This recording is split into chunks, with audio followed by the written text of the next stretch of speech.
Ryan, congrats on today's win. This is actually looking ahead a little bit, but there's been some talk from other coaches about the postseason and the Rose Bowl and the ability to have wanting families at that postseason event or bowl game like the Rose Bowl.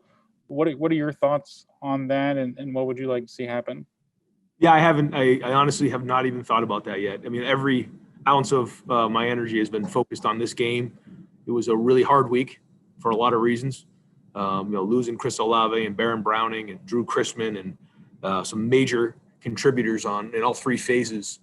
It was tough, and then we lose Jackson, and it was stress, and we knew this was not going to be easy. This is not a team that gives you anything, and so all of our energy has been focused towards that. I did see the comments that were made. I also agree that I think families need to be there. These guys have been away from their families for a long time. Now, the logistics and all that, I have not put any energy into thinking through that, so it's easy for me to say. But I'll, after enjoy this a little bit, try to go through that and try to put more thought behind it. All right, we'll go next to Bill Landis from The Athletic. Bill? Hey, Ryan. It seemed like you were pretty intent on trying to throw the ball for really the first three quarters of the game, even though it seemed like Northwestern was pretty intent on not letting you do that and take shots down the field. Just when did you come around to sticking with the run? Why do you think it took so long maybe to get to that point? Yeah, we we're always going to be aggressive. That's just the way we are. And, just didn't execute great. I think we'll probably look back and have a lot to coach off of to fix. But the run game started to go, and the front run for over 300 plus yards. We wanted to kind of throw on them early, wear them down a little bit, and then run it a little bit in the second half. And that's kind of what played out. Now, it wasn't clean. Certainly didn't execute the way we wanted to. But, at the same time, at the end of the week, we're losing guys that we've been practicing. We had 10 days of practice with certain guys in certain spots, and then we had to move people around. It wasn't clean, and not making excuses, just what it was. That's what this whole season's been. I mean, this game was a microcosm of what these kids have been through this season. They've been through adversity. They've been through a lot. And I just think that this team is gritty. They're tough. They pull for each other. There's been games where the offense has played really good. Defense just been okay. And now this game's kind of, vice versa a little bit. And I got to tell you what, this is one of my favorite teams I've ever been around. And maybe not because, of what's gone on all the time on the field, but more importantly, that just this team is so tough. They've been through so much, and they just don't flinch. And I cannot give this team enough credit. And I'll say this, if we had to play one game against anybody in the country, I'll take the Ohio State Buckeyes. All righty, we'll go next to Tim May from Leonard Monroe. Tim? Hey, thanks, Mike.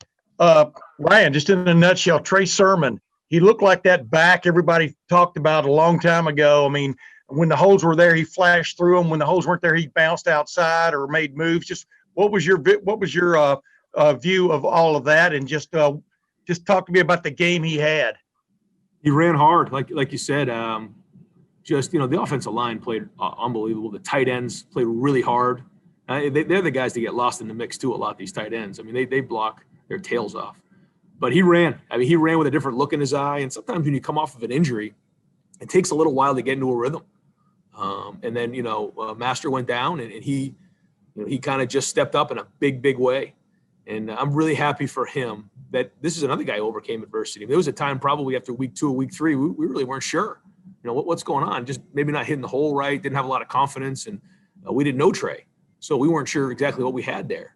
And then to see him persevere again through all that, to play the way he did in this game and break records like that, that's tremendous against a really good run-stopping defense. Thanks, man. Yep. All righty, next up, Jared Smalley. Jared? Ryan, I know this might be hard to answer at this point, but the 21-day rule in the Big Ten, obviously that's going to affect you as you move forward, potentially to January 1. What information do you have on that? And how many of the players who sat out today because of a positive test or tracing, how many of them might be affected by that? A few. We kind of have a little bit of each. It's a mixed bag. I know they're looking at it right now. I don't know exactly where that's at in terms of, coming out with more information on that, but I know it's being looked at very hard. All righty, next up, Nathan Baird, Cleveland.com.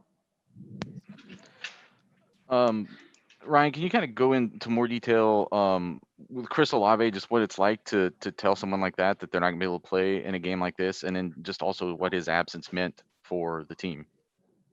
It was significant. I mean, this is a guy who's just been unbelievable for us in big games. And then, a few days before the game, you don't have him. You kind of go into scramble mode, and then you have to move guys around. I thought Julian, though, stepped up and played a lot of reps for us. He played gunner. He made some nice catches early. So he did a good job stepping up and playing for him. But, when you have a rhythm with somebody, certainly, Justin and he had a really good feel for each other. That was significant. But it's not any kind of excuse. I thought Julian played well. Garrett made some really nice catches. He played well. I thought the catch he made there in the fourth quarter, that catch where he got his foot in bounds, that was a huge catch. I think Garrett really took a step forward this week in leadership with that group, and I'm really proud of those guys. And I told them it's never easy to win a championship. It just isn't. That's not the way life works, and certainly not in 2020. All righty, next up, we'll go to Bill Rabinowitz, Columbus Dispatch. Yeah, Brian, how concerned are you about Justin's thumb and how it might affect him down the road, and also about Master Teague status? Yeah, I think it looked to me, and just talking to him quickly, like it was just a sprain. So I think hopefully he'll recover pretty quickly from that. But we'll have to see. I don't know much about it. Master, was out of the game. We'll have to just kind of see what the doctors are saying about him right now. Over the next couple of days, and then we'll try to get you an update. All right, we got time for just a couple more with Coach Day. We'll go to Dan Hope from 11 Warriors. Dan? Ryan, with Justin dealing with that injury and as well as Trey played, do you regret at all not committing to the run earlier? No. It's like the same thing saying, like, did you go for it on fourth down? I mean, we're always going to be aggressive. That's just the way we are, and we just have to execute better. We got to coach better. We got to execute better. But against this team, you have to get them on their heels a little bit. If you don't do that and loosen them up, it's a long day running. Not too many people run the ball against Northwestern, and the only way to do that is to go after them and be aggressive. And we didn't hit those shots, but what we did is we backed them up, we loosened them up, and then I felt like we were able to run the ball and control the ball in the second half. But the defense really did a great job getting us the ball back, and they played really, really well in the second half. So the run game and the defense was excellent. I thought special teams was solid. We just didn't do as good a job in the pass game. But hey, listen, that's kind of how it goes. They got a really good team too. All right, we'll wrap up Coach Day with Doug Limmer. Doug Limmer, Cleveland.com. Ryan, as you said, it did feel like this game was kind of a microcosm of the season in a lot of ways.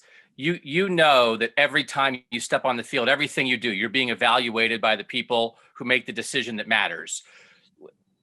Is it a little hard to evaluate you guys? Chris Olave's not playing, Baron Browning's not playing. You're trailing at halftime, but then you come back and win. How would you describe anybody trying to evaluate you guys right now based on today and your whole season? I'm glad you asked the question, Doug. I'm just going to take a few minutes. What this team has been through, every conference is different because of the way things have gone this year. Everyone's experienced different things. What this team has gone through, I've said it all over and over, but I don't know if anybody really truly listens. They started off and had 2 spring practices, then they go in quarantine and they go away for a long time. They come into preseason camp and then they find out that the season's been pushed back. Then a few days later, they find out the season's been canceled. Then for a month, they don't have a target. They have nothing to work for a month. This, up until September, whatever that was, September 19th. And they decided, no, we want to play. We want to play safely. And they fought and they went public and they spoke up. And then on October 23rd, we played our first game. And the virus, everyone in the North goes inside and the virus spiked. And because of that, we had to deal with players being out of games. We had to deal with cancellation of games. We had a hard time getting into a rhythm on all 3 phases. And then we get into this game here. And it's, things maybe aren't clicking as good as they usually do. And we find a way to fight back in the second half. And in a world where it's all about wins and losses, this team has learned so much this season, which is like the reason why we even started playing college football in the first place. It's the reason why we play and we started coaching, was to see the growth of young men like this. And all I'm going to say is this. People can say whatever they want. They have their opinions. I'm not going to talk about other teams because I think we have enough to talk about positively about our program. But I'll say this. if we have an opportunity to play anybody in the country in one game, I'm going to take the Ohio State Buckeyes. I feel strongly about this team. We're made of unbelievable character, and they've been through so much. And I think there's a lot of people in the country that would agree with me. All right, Austin, I think you just had one clarifying question. Yeah, Ryan, with Justin Stump, that didn't look like it happened until late. Is that right? It was Yeah, I don't know exactly when it happened, but yeah, you're right. It wasn't something that happened in the first quarter or something like that. Okay. I forget. And the one guy who doesn't seem to be getting a lot of attention for what he did is Justin Hilliard today. Oh my God! How about the interception he had in the one-on-one? I mean, he played his tail off. Yeah, I mean, there's because of the game and because of all the things that people are going to want to talk about. There's a lot of things that happened today that people need to, really respect the fact that we won a Big Ten championship. And this is like Proctor's interception, like you said, Justin Hilliard, some of the punts. How about Zach Hoover stepping up? I mean, he never punted before in a game. I think that was like the first time he's ever punted. He did a great job. Julian Fleming stepping up in a big way. Dallas Gant having to play in a big way. I mean, there was a lot of guys that stepped up to win this game, and it doesn't just happen. And I'm really proud of this team.